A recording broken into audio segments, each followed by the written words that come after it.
Assalamu alaikum everyone. I, I hope all the students are okay. That's pretty good. And I hope that you must have tried to understand and you must have tried to read some more material if required to understand what is stricture. Because in the previous session we had a detailed discussion on that. That's very good.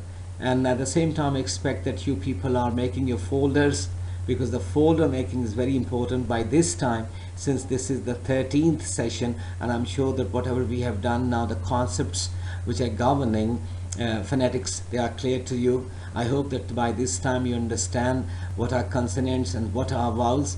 But remember, this is not the complete story. Still we have to find the new words. All right, so we are in session number 13, and welcome to this session. Welcome to week number 7. Well, dear students, I would like to formally welcome you to session number 13. Of course, we are in the 7th week of our semester, and we are very close to jump in the mid of the semester. All right, so let's see what we are going to talk about today and what we are going to understand today. Well, today we are going to understand the description of speech sounds, especially the consonants. We have done it before, but today we have to do it again. Let's see what is the dimension which has been reserved for today's session. All right, so let's start our session that is based on description of speech sounds, of course, consonants. Well, before we talk about anything else, I would like to refer to session number 11, and of course afterwards session number 12. I still remember I presented before you 5 pieces of information, or 5 kinds of information. Do you remember?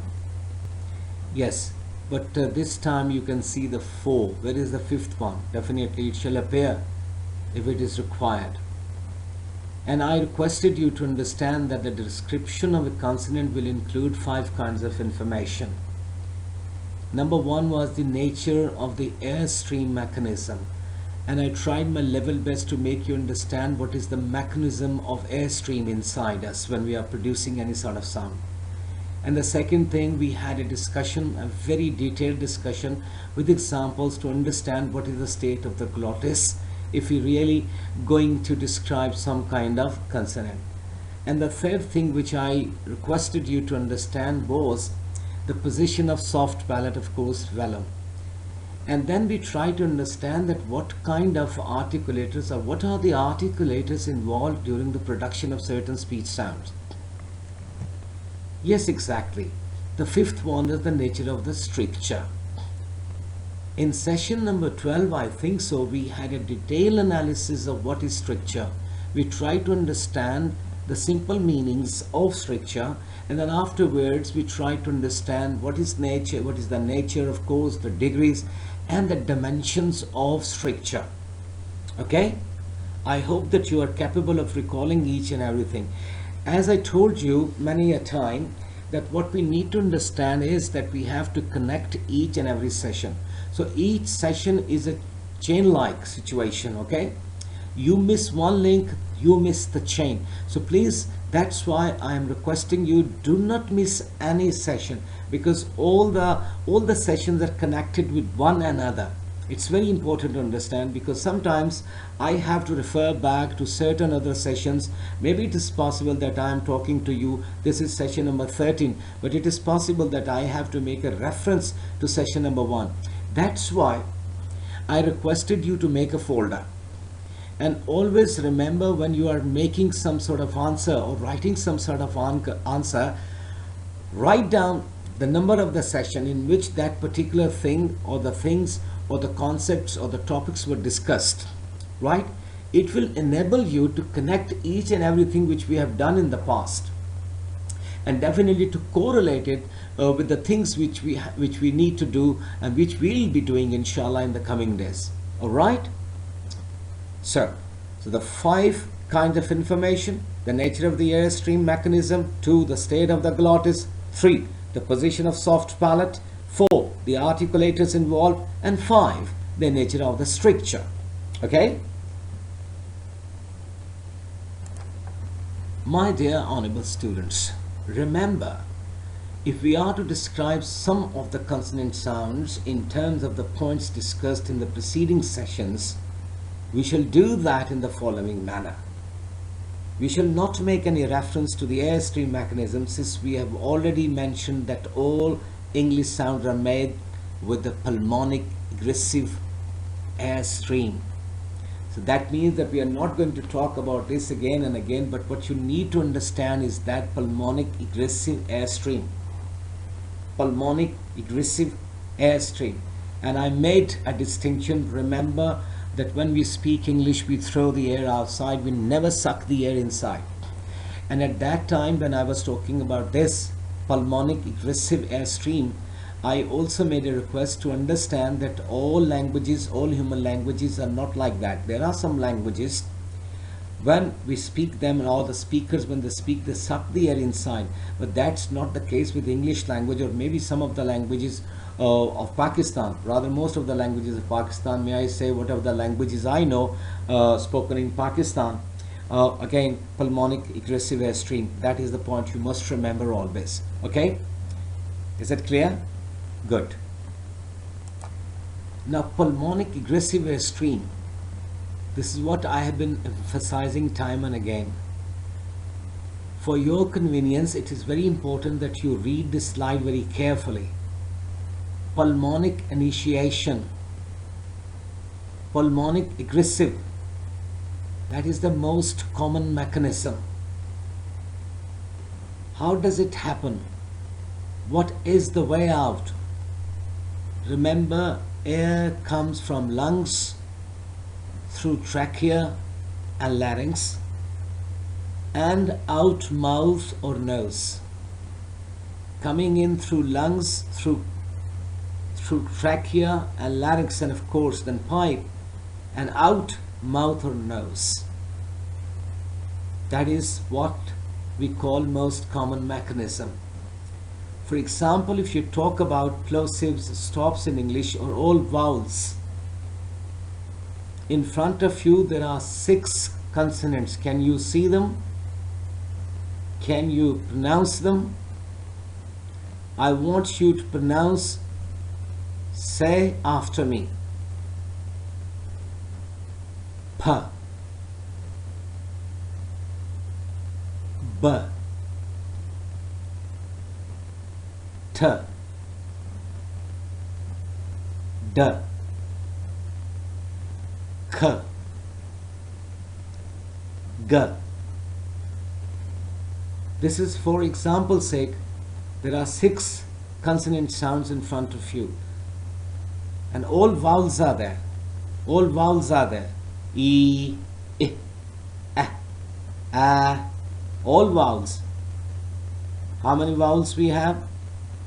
Yes, we have traditional 20 vowel sounds. 12 pure vowels, 8 diphthongs. At the same time, we have got triphthongs. Now, when I say pulmonic ingressive, it's very rare. This is what I am telling you, that most of the human languages, but there are some languages, when you talk about most of the languages, we call it pulmonic aggressive.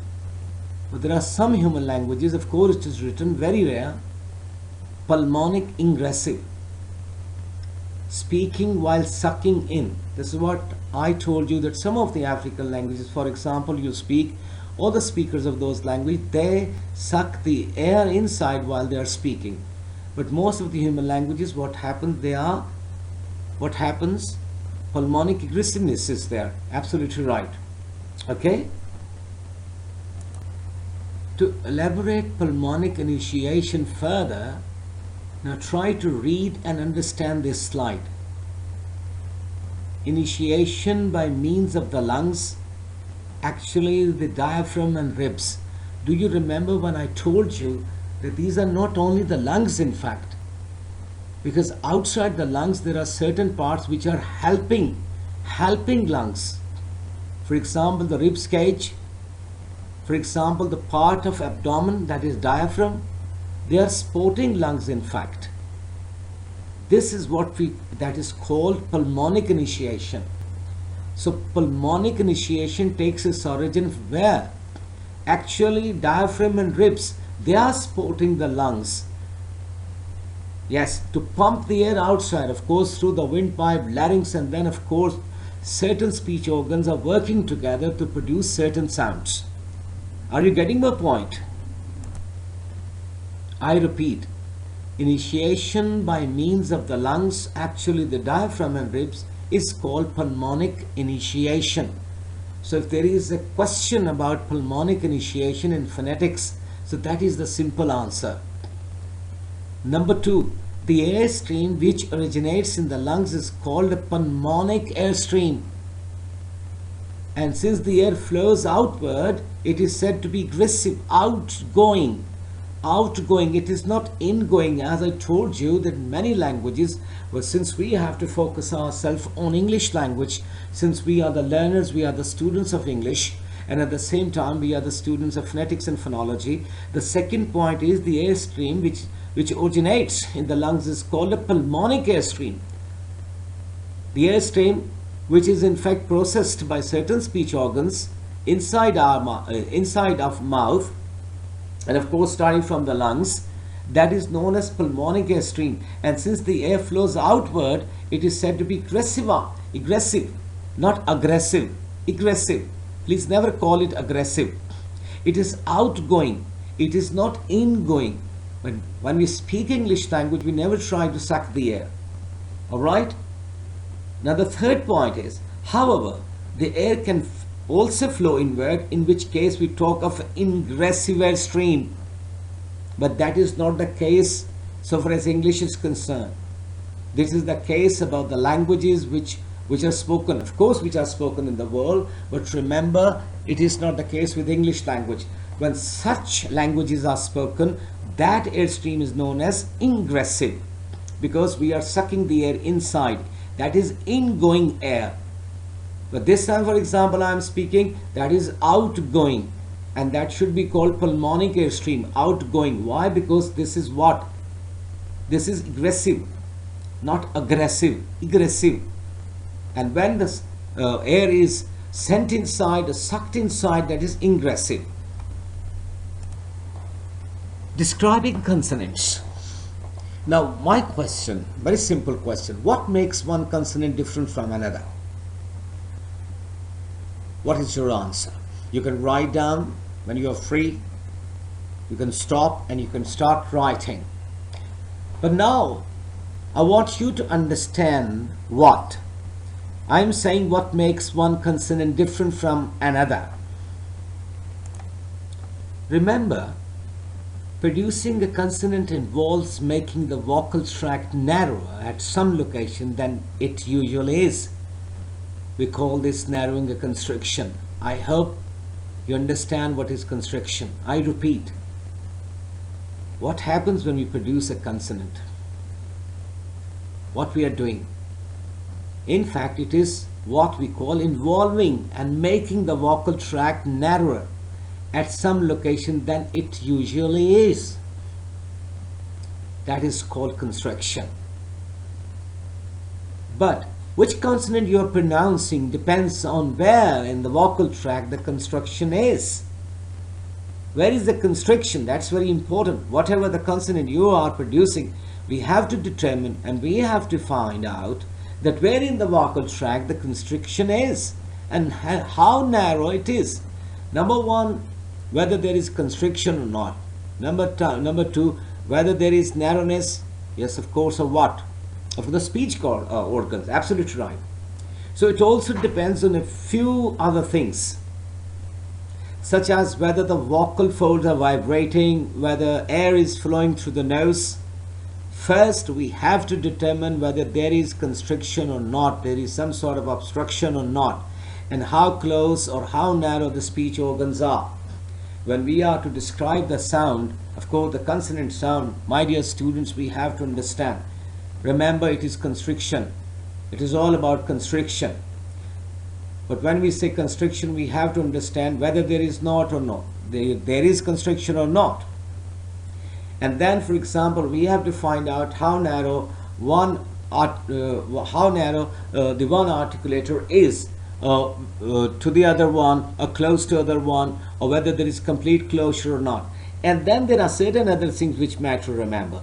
For example, all right, if I'm saying, for example, f and v, both are labiodental sounds. But what happens when I produce the sound f? Do I find some sort of vibration or not? And when I produce the sound v, is there any sort of vibration? That means that is the third category we have to determine while describing the consonant. One, the constriction, and then how narrow the speech organs are, the articulators are. And then we have to determine one more thing, whether one sound is voiced or voiceless. That means one is vibrating sound, the other or not. If it is vibrating, that is a voiced sound, and if there is no vibration, we call that is a voiceless sound. Okay. Now I want you to recall something about this slide. We talked about this kind of things in the previous sessions. Do you remember? Yes, exactly. We can reclassify consonants along three major dimensions, right? So there are three dimensions, major dimensions, which are required to classify the consonants. Yes, exactly. These dimensions are the place of articulation, the manner of articulation, and voicing. This is what I was talking during the previous slide. I was saying that, all right, 3 or 4 things we have to consider. First of all, is there any sort of constriction when we are producing a consonant, because we are describing the consonant, in fact. And at the same time, we have to determine whether the articulators are narrow or not. Of course, when I say narrow, they are narrow to one another. All right. And then the third thing, which was very important to understand, which I was commenting on, is that whether the sound is voiced or voiceless. That means whether the vocal folds are vibrating or not. That's very important to understand. So that means there are certain things to be considered to understand. Of course, place of articulation is what I was referring to when I say, all right, constriction is there or not, and how narrow are the articulators to one another, or to each other, maybe. Then I try to make you understand what is the manner of articulation. That is the second dimension which we must remember.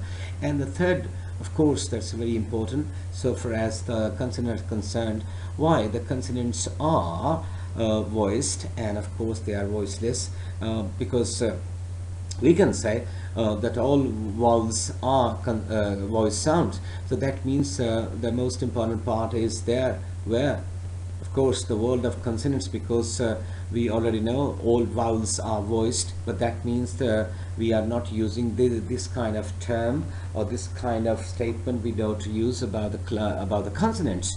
We say that some of them are voiced and some of them are voiceless, right? That's why this is the third dimension. This is very important dimension, all right?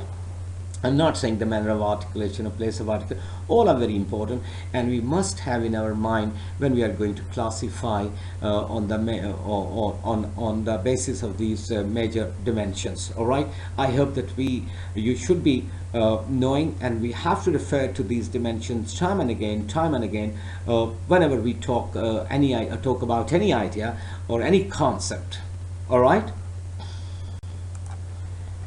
Now let's try to understand the place of articulation. Remember, the place of articulation dimension specifies wherein the vocal tract the constriction is.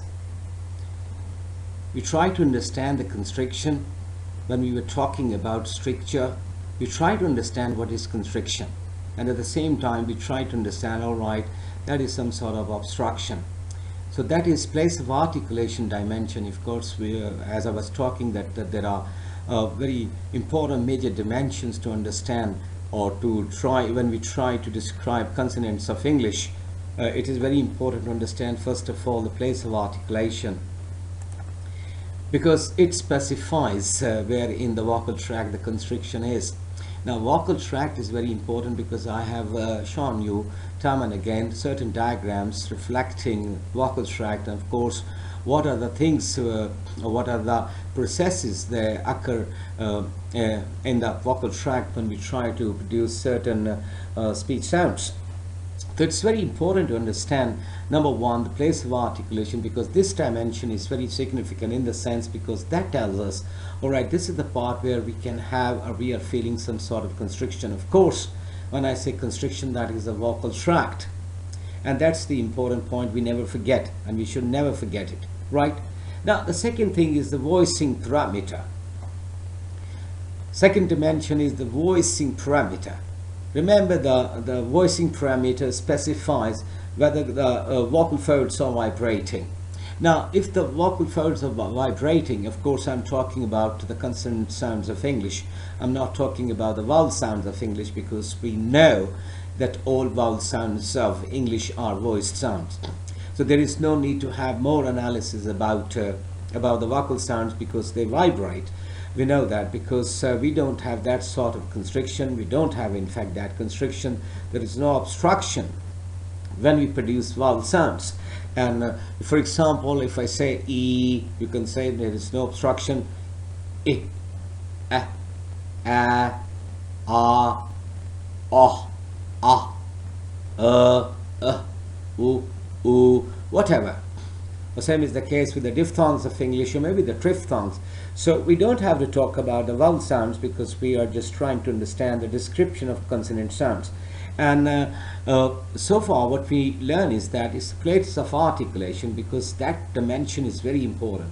That specifies about the constriction. That is the spot, or where is the spot in the vocal tract that we can have that sort of constriction. And the second is the voicing parameter. That is very important to understand because that tells us something about the vocal folds. Yes, the vocal folds, whether they are vibrating or not. And when they are vibrating, we say, oh, these are the voiced sounds. Of course, we have got 15 voiced consonant sounds, and we have got 9 voiceless consonant sounds. That means that that is what we call voicing parameter. Now, the third dimension is called the manner of articulation dimension, and it's essentially everything else. It is essentially everything else. What we talk about in the first two statements. The third one says everything else. First, place of articulation dimension tells us, specifies that where is the constriction in the vocal tract. The voicing parameter tells us whether the sound is vibrating sound or non-vibrating sound. The third one is how narrow the constriction is. Whether air is flowing through the nose and whether the tongue is dropped down on one side. Are you getting my point? That is what we call the manner of articulation dimension. This is, in fact, this dimension tells us how narrow the constriction is. Whether air is flowing through the nose and whether the tongue is dropped down on one side. Isn't it?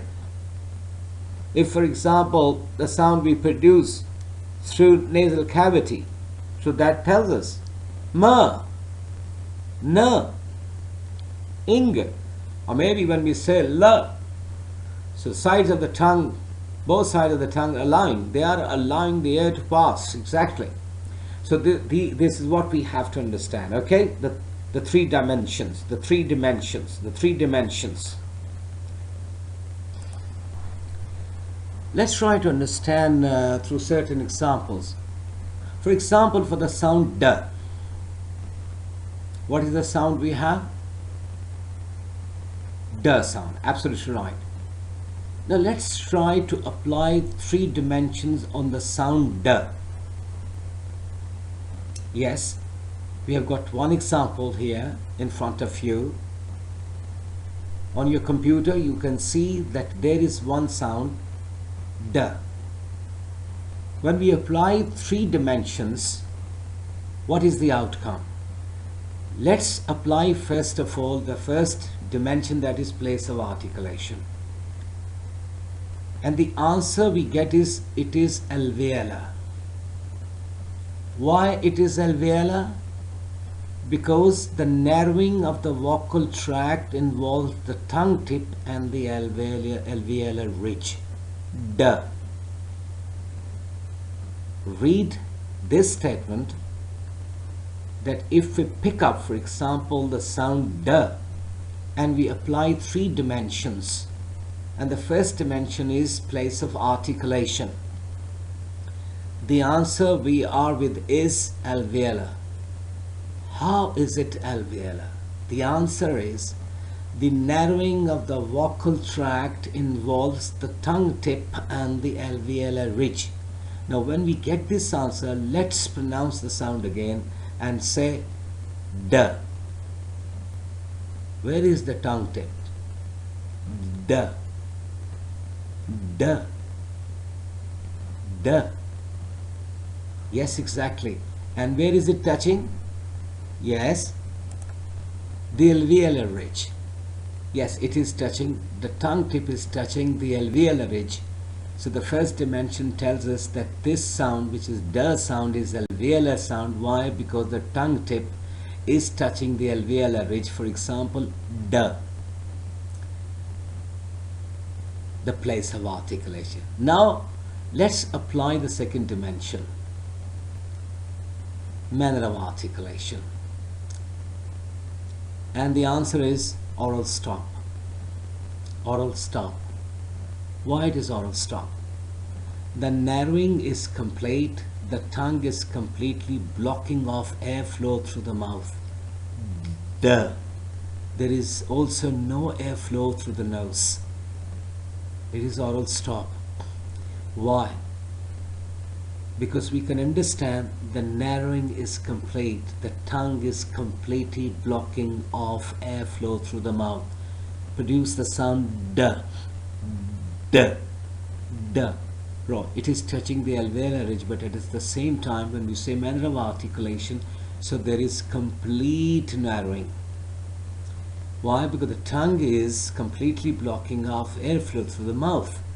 Are you getting my point? And at the same time, when we produce the sound D, remember the nasal cavity has got nothing to do. There is also no airflow through the nose. There is absolutely absolutely no airflow through the nose. No airflow through the nose. That's very important to understand. That's why our answer is that it is oral stop. And now let's apply the third dimension.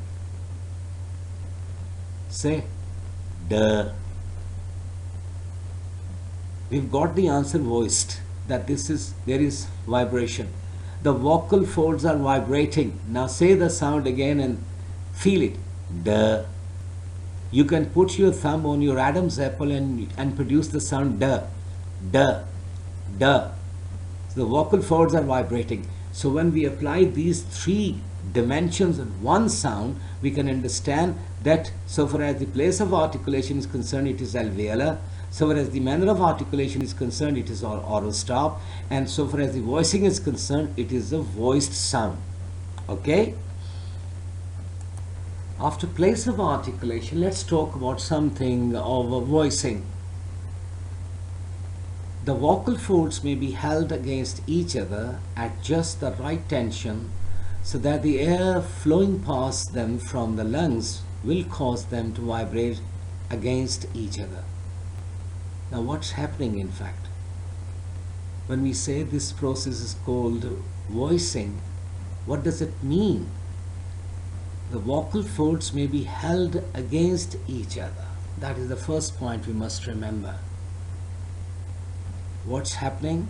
That the vocal folds are holding against each other at just the right tension so that the air flowing past them from the lungs may cause, of course, and definitely will cause them to vibrate against each other.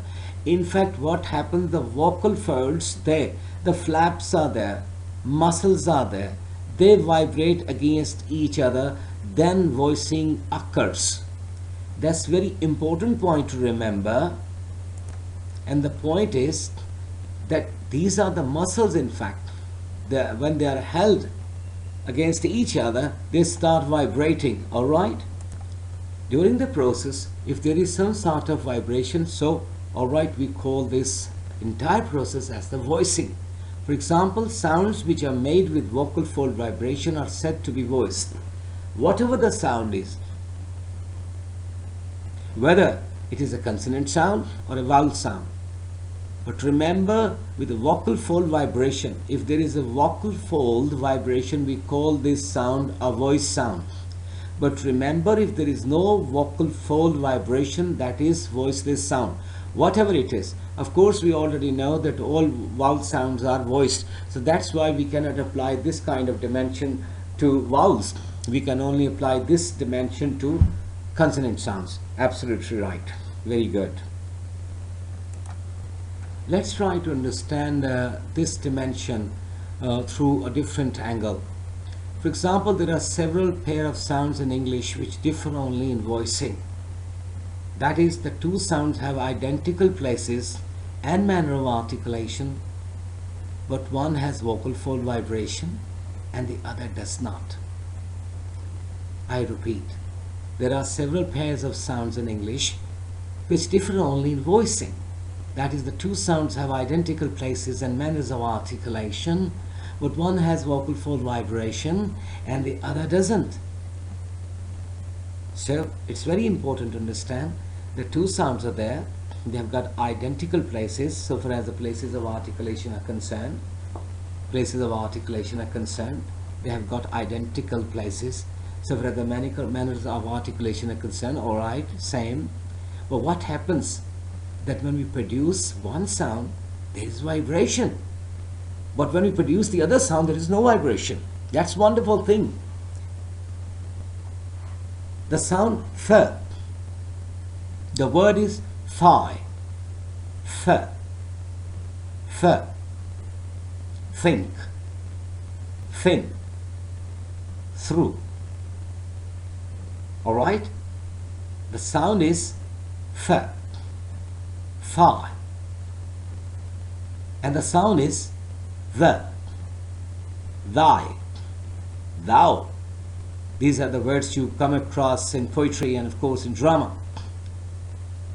The, thy,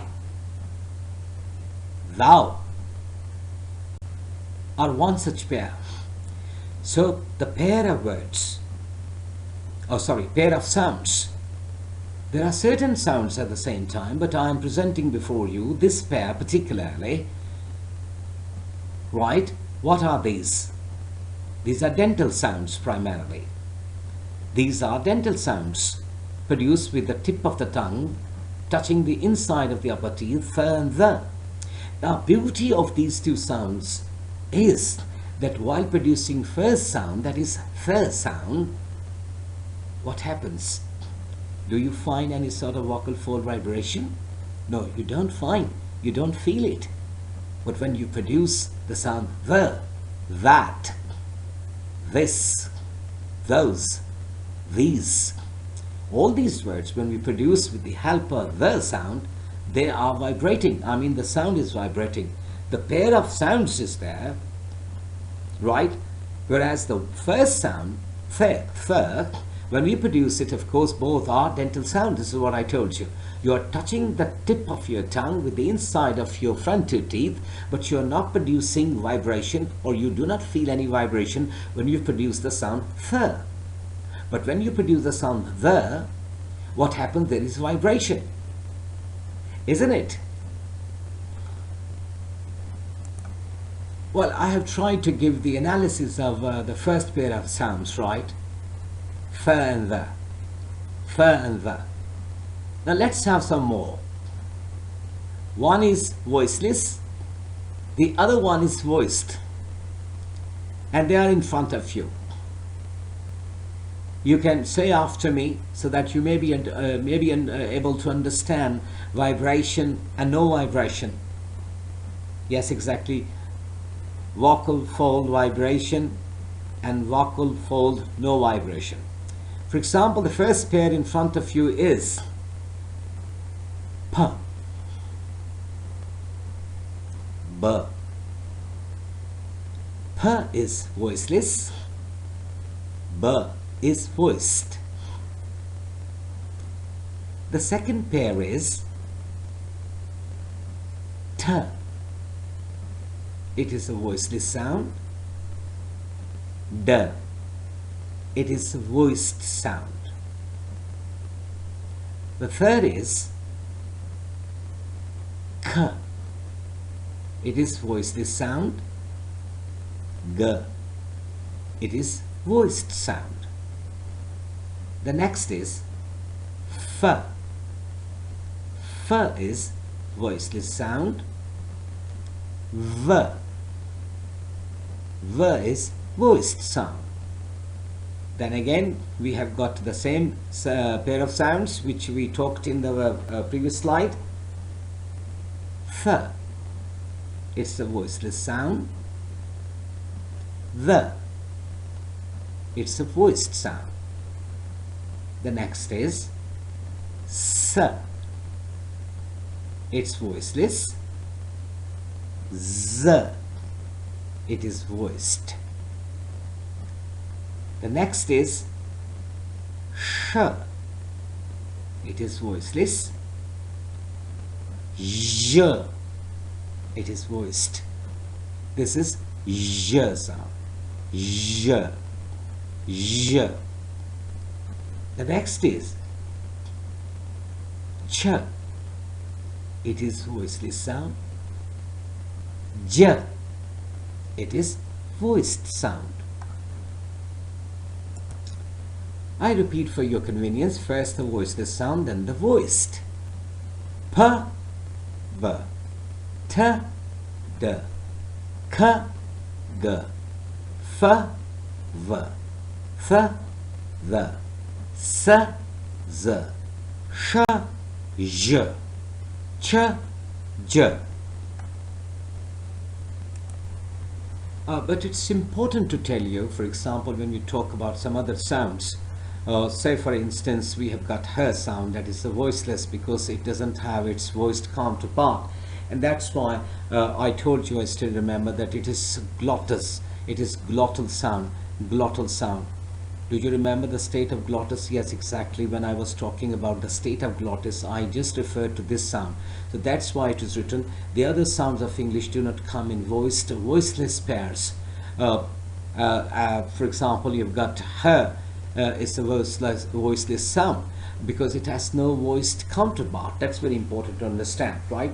So where the others are concerned, I have provided you with the list of all the voiced and the voiceless category.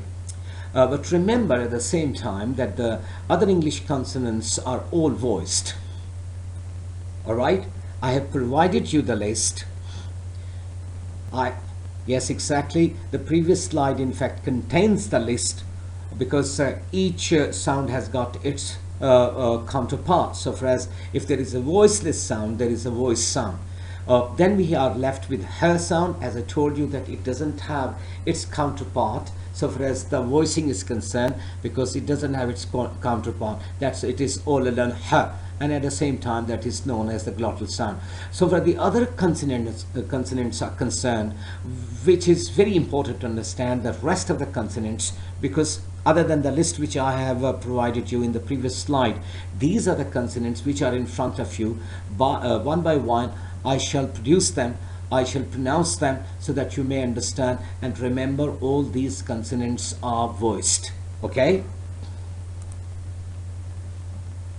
The first one is R, ring, rat, road, rabbit, rise, roses, L, L, L. The next is W, W. The next is Y, Y. Please make sure that this is Y. It is not Y. It is simple Y. Yesterday. Y.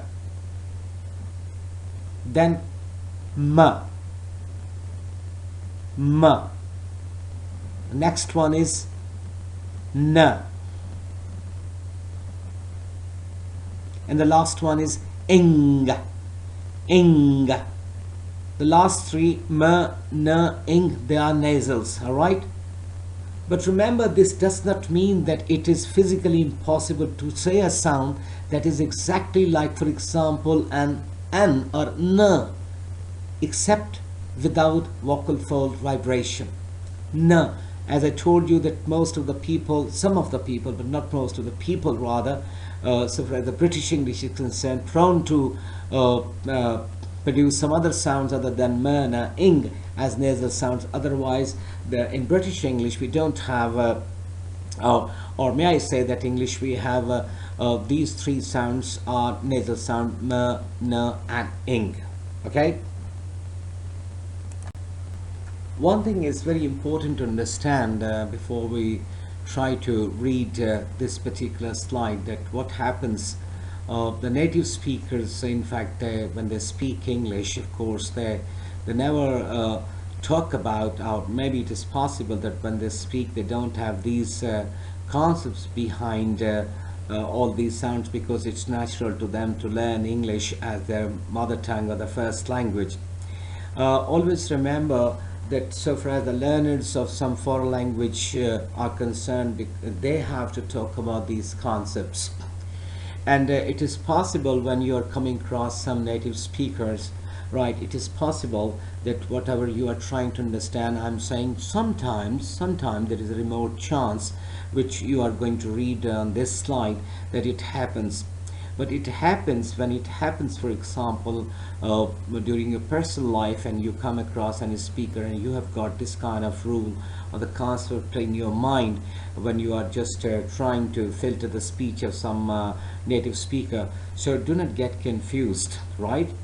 For example, it is written, it is simply that English has chosen not to use such sounds in its set of distinctive sounds. It is possible, even in English, for one of these sounds to become voiceless under the influence of its neighbors, but this will never change the meaning of the word. Now, what do you mean by the neighbors? When I talk about the neighbors, always remember I'm talking about the neighboring sounds. I hope that when you shall pick up English phonology, we shall be in a better position to understand what I'm saying now. In the connected speech, what happens, the native speakers, they use certain ways that sometimes the concepts which are in our mind, we get confused. But I think so we don't have to get confused, because it is very much written. When it happens, maybe slight, for example, there is a vibration or there is no vibration, what happens? It is because of the influence of the neighboring sound. So the foreign language learning is at the same time very technical matter, in the sense why, because we are not the native speakers of English. That's why it becomes difficult to speak English language the way the native speakers speak. At the same time, for example, if you allow me to correlate this concept, if any foreigner, say for example an Englishman who is interested to learn Urdu as a foreign language, what happens? You can find there are certain sounds of Urdu, despite the fact that he spends, say, more than 10 years or 20 years, what happens that sometimes you find, all right, this is not the sound we speak in Urdu, what he is speaking. What happens, in fact, in our language, quite naturally when we learn English, for instance, when we learn Punjabi, do you think that your parents tell you the rules which govern Urdu language or Punjabi language? No. We start speaking language, we start imitating. That is the association of objects with the words, first of all, and of course depending upon the sounds. This is what is the way, isn't it? If you just refer to your first language, say that is Punjabi language, or maybe that is Sindhi language or Baluchi or Pashto, whatever it is, what happens, the parents never try to give you the rules of grammar, they never tell you the rules of phonetics. Do they tell you? Do they tell you about phonological rules governing Punjabi or Pashto or Baluchi language or Sindhi language, whatever the speaker is? Same is the case with English language. When the native speakers speak, they don't have the rules and the concepts behind that, because they come across this language without knowing the rules, the way we know Urdu language or any first language, whatever it is. We do not know and we do not run after the rules. And what happens, for example, when we are in grade 6 or 7 or maybe 9 or 10th or maybe we are doing some intermediate courses we have got to do as a compulsory subject, and then we come to know, for example, when we are picking up Urdu, maybe grade 1, when somebody tells you, all right, this is noun, this is ism. When teachers tell, at home children are all the time speaking and all the time they are just using nouns, and I think so parents start with the nouns. Yes, exactly. You can recall, if you have got some young child at your home, maybe your brother, sister, maybe niece or nephew, whosoever he or she is, you can see them very closely when your mother or maybe you or maybe somebody else is speaking Urdu or Punjabi. We never tell this is ism. For example, if we say chair, kursi, do you think that we say first of all this is kursi and that is a noun, ye kursi hai or ye ism hai? We never do this. Same is the case with the native speakers of English. Always remember, they never do this. So sometimes it is possible. I'm taking a bit more time to make the things clear over here, that sometimes the neighboring sound of the vibrating sound, it affects the vibrating sound, it makes it a little bit of voiceless sound. That's why a little bit it is possible we get confused, but a bit. So you don't have to get confused when you come across this sort of situation. All right, good. Well, after having talked about voicing and places of articulation as dimensions, now we have to talk about the third very important dimension, that is manners of articulation. We have had discussion on manners of articulation, definitely by applying different formula, different technique to understand. But this time definitely we have to understand, since we are trying to describe the consonants, and now definitely we have to talk briefly. For example, let's talk about first of all the stops. Remember, a stop consonant completely cuts off the airflow through the mouth. Stops. What does it do? Or what do these stops do? A stop consonant completely cuts off the airflow through the mouth. There is no airflow. Absolute blockage, complete closure. Do you remember these terms? Complete closure. For example, in the consonants t, d and n. For example, in the consonants t, d and n, the tongue tip touches the alveolar ridge and cuts off the airflow at that point. That is the manner of articulation. Airflow is cut where? At that point. Where? While we are producing these three sounds, t, d and n. The tip of the tongue is touching what? The alveolar ridge. And when it touches the alveolar ridge, this is the point where it cuts off the airflow. Right? It cuts off the airflow.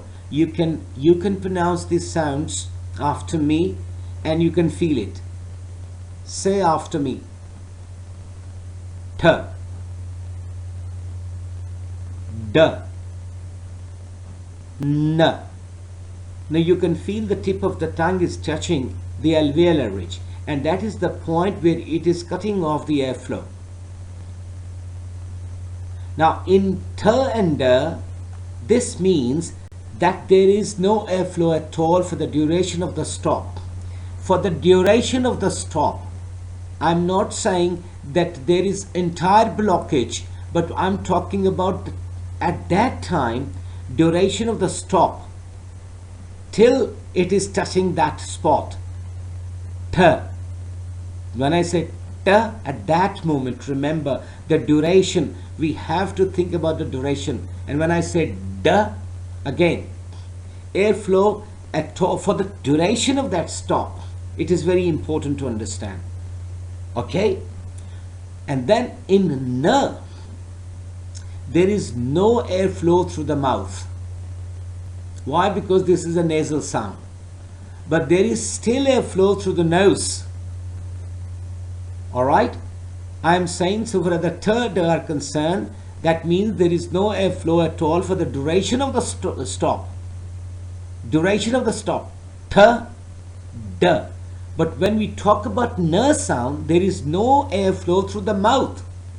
And I told you there are sounds which are produced by the use of oral cavity, and there are sounds produced, yes, through the nasal cavity. Yes, exactly, this is nasal sound. That's why in n there is no airflow through the mouth, but there is still airflow through the nose. That's very important to understand.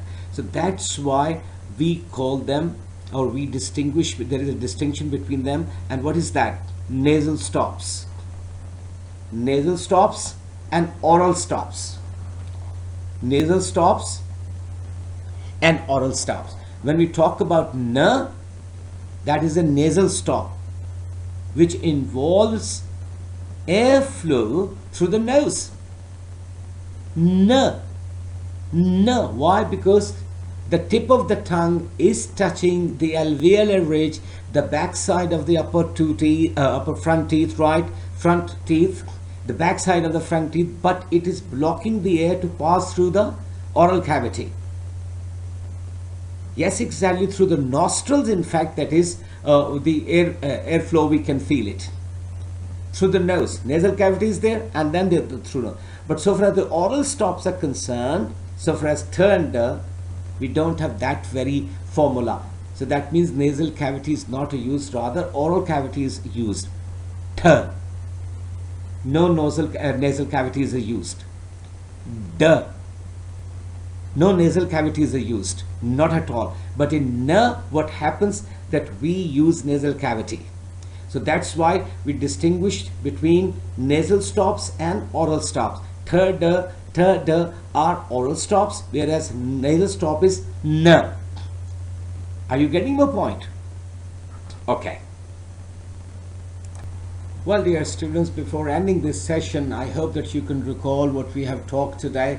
We try to understand, or we try to describe the speech sounds, definitely the consonant sounds of English, by applying different dimensions, of course, that is voicing, that is place of articulation and manners of articulation.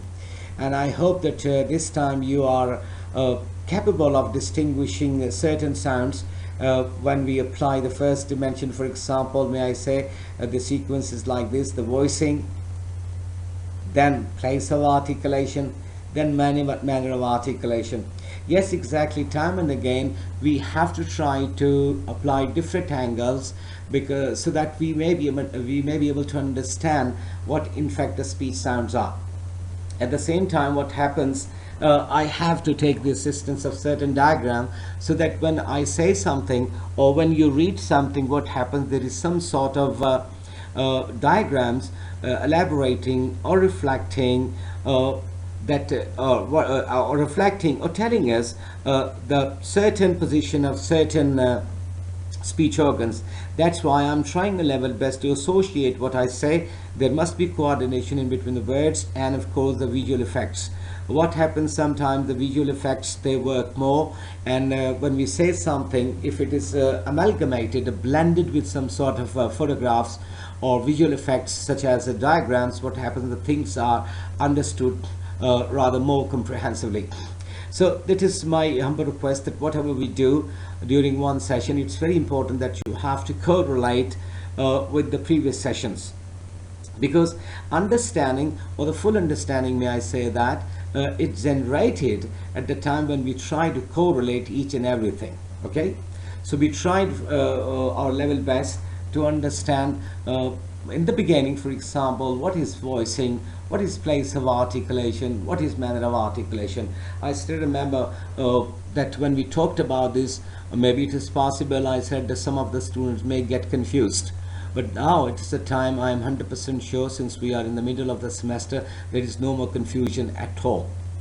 All right, because in the coming days, when we'll be jumping into the world of phonology of English, we have to get ourselves involved in understanding what is intonation, what is stress, what is word stress, syllable, blah blah blah. That's why before that, it is my humble request that we must try to understand the speech world or the entire phonetics through and its all aspects which are determining, in fact, which are the concepts behind the understanding of phonetics in detail, right? That's why today again there was another way to understand the description of consonants. So I hope that you must have tried to understand fully, and now this is the time to talk about self-assessment. And you know, self-assessment is based on what we have done or what we do during one session. Today the task for you people is that to define what are speech sound by elaborating consonants of English. Today simply you have to define and you have to elaborate English consonants. That is the task you have to do, and after doing that task, please put it in the folder. So thank you very much from my side. Goodbye and good luck. Stay blessed.